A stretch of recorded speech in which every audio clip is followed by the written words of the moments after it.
جس کو گلی لگی ہے وہ تو بول نہیں رہی، آپ بڑی خفا ہو رہی ہیں، یہ نہیں بولتی، کیوں گونگی ہے؟ ہنا چھوڑو بھی، آؤ گھر چلے، آخر صبا نے زبان کھولی۔ یہ تو بولتی ہے، آپ مجھے معاف کر دیں، اسفند نے صبا کو کہا۔ میں نے معاف کیا آپ کو، چلو ہنا چلے۔ صبا ہنا کو بازو سے پکڑ کر کھینچنے لگی، مگر ہنا وہیں جمی ہوئی تھی۔ جس کو گلی لگی اس نے تو معاف کر دیا ہے، آپ میری اب گلی واپس کر دے۔ میں گلی واپس نہیں کروں گی، اگر میں نے گلی واپس کر دی تو تم کسی اور کی آنکھ میں مارو گے۔ چلو جی نہ کریں گلی واپس، اس کو جا کر فریج میں رکھ لیں، میں لطیف ترخان سے اور گلی بنوا لوں گا۔ چلو دلبر جو دور کھڑا ان کی باتیں سن رہا تھا پاس آ کر بولا، میں نے گلی کا اچار ڈالنا ہے، یہ لو اپنی گلی۔ ہنا نے گلی وہاں پھینکی اور پھر صبا اور ہنا وہاں سے چلی گئی۔ چودھری صاحب اس حویلی میں میری حیثیت کیا ہے؟ نرگس چودھری رب نواز سے مخاطب ہوئی جو باہر جانے لگا تھا۔ تم اس حویلی کی مالکن ہو، سب کچھ تمہارا ہے۔ چودھری رب نواز نرگس کا موڈ خراب دیکھ کر بولا، صرف نام کی مالکن ہوں، میرے اختیار میں کچھ نہیں ہے۔ آخر بات کیا ہے؟ کہنا کیا چاہتی ہوں؟ میری حویلی میں روز بیزتی ہوتی ہے، ہوا کیا ہے کچھ پتہ تو چلے۔ کل پھتو موچی آپ کے لیے خصہ لے کر آیا اور کنک کی بوری مانگنے لگا۔ شہباز نے اس کو خصے کی قیمت دینی چاہی، مگر وہ باضد تھا کہ میں نے کنک کی بوری ہی لینی ہے۔ میں نے منع کر دیا، مگر سکینہ نے اس سے سٹور کی چابیاں دی اور وہ کنک کی بوری لے گیا۔ ابا جی، پھتو موچی کو کنک کی بوری دے کر پھپھو سکینہ نے میری ماں کی بےعزتی کی ہے۔ پتر، پھتو تو ہر سال مجھ کو خصہ دیتا ہے اور کنک کی بوری لیتا ہے۔ ابا جی، کنک کی بوری کی قیمت 3250 بنتی ہے، جبکہ خصے کی قیمت صرف 500 ہے۔ پتر اتنی باریکی سے حساب نہیں کیا کرتے، کمی کمینوں کو دانا پھکا دیتے رہتے ہیں، اس سے ہماری چدراہٹ قائم رہتی ہے۔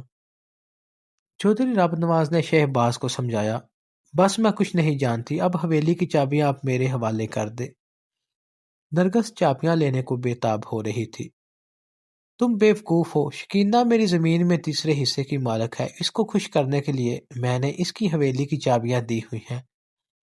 چودھری رب نواز کے ہر کام میں کوئی نہ کوئی سیاست پوشیدہ ہوتی تھی، پتہ نہیں کب تک یہ عورت میرے سینے پر مونگ ڈلے گی، کب اس کی قبر نکلے گی۔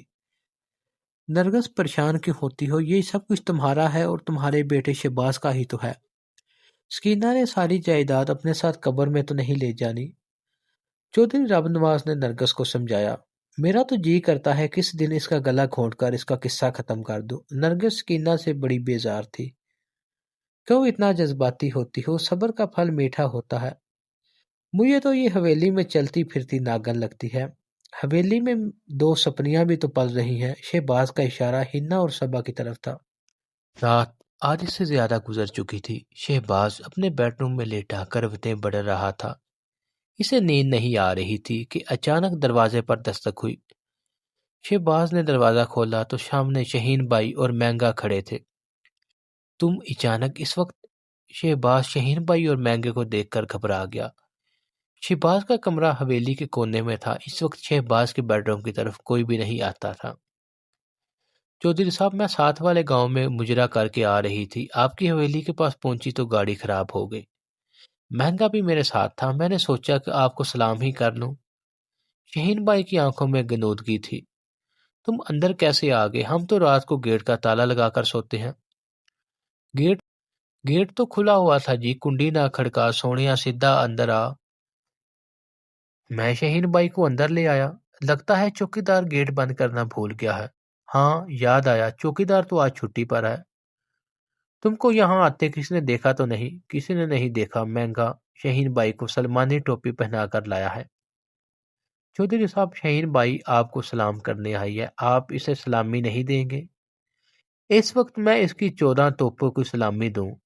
14 توپوں کی نہ صحیح، 14 نوٹوں کی سلامی دے دیں۔ اچھا، میں تمہارا مطلب سمجھ گیا، ایک تو آپ سمجھنے میں بڑی دیر لگاتے ہیں۔ شہباز نے کچھ نوٹ شہین بائی کو دیے تو مہنگے نے ایک نوٹ شہین بائی کے ہاتھ سے کھینچ لیا۔ یہ کیا حرکت ہے؟ شہین بائی نے مہنگے کو گھور کر دیکھا۔ یہ میری عادت ہے، مہنگا اپنے مخصوص سٹائل سے بولا۔ میں نے یہاں کون سی منجی بیچی ہے؟ منجی نہ صحیح، ادائیں تو بیچی ہیں۔ اب تم یہاں سے نکلو، میری پھپھی کو رات کو الو کی طرح جاگنے کی عادت ہے، اگر وہ یہاں آ گئی تو میرے لیے مصیبت کھڑی کر دے گی۔ مہنگا اور شہین دروازہ کھول کر باہر نکلنے لگے تو سامنے سکینہ کھڑی تھی۔